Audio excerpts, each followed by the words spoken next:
Akory aby le ano anarako izaho dia mpikabana ao amin'ny mpanazava eto Madagasikara. Androany dia hiresaka aminareo momba ny fanjarian-tsakafo sy ny fihiboana. Fa maninona ary miresana izany resaka sakafo izany e? Zava-dehibe eo amin'ny fiainan'olona tokoa ny fihinana sakafo ara-pahasalamana satria io no antoky ny ho avy ary ihany koa io no hananana fahasalamana maharitra.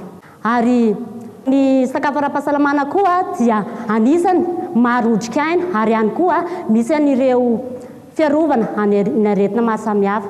Amin'izao fotoana izao dia misy aretina anankiray tsy laza fotsiny hoe ny coronavirus.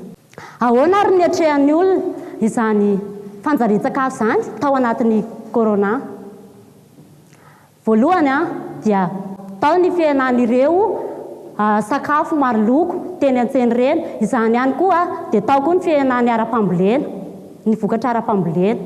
Inona ny antony?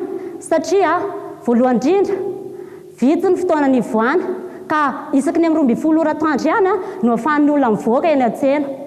Ary tao ihany koa raha any amin'ny faritany misy anay any Fianarantsoa izany dia matahotra corona ny olona ka tsy afaka mivoaka na aiza na aiza satria tany any ambanivohitra misy anay no tena niharan'izany coronavirus izany. Tao ihany koa ny tsy fahafantaran'ny olona an'ireo hoe inona izany fanjarian-tsakafo izany.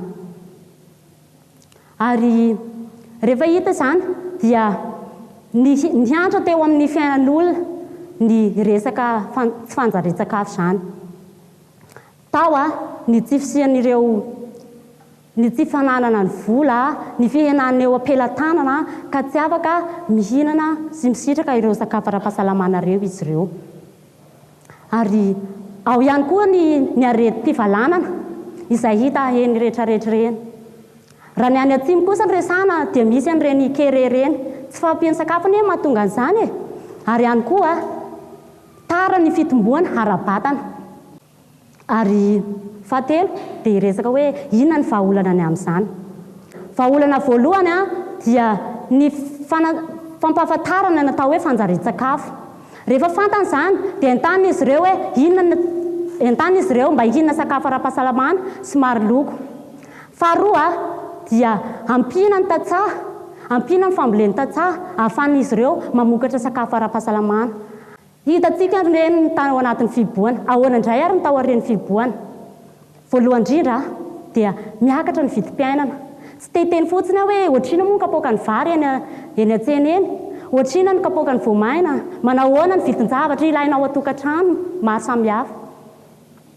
Ary faharoa dia ny hena ny toe-karena.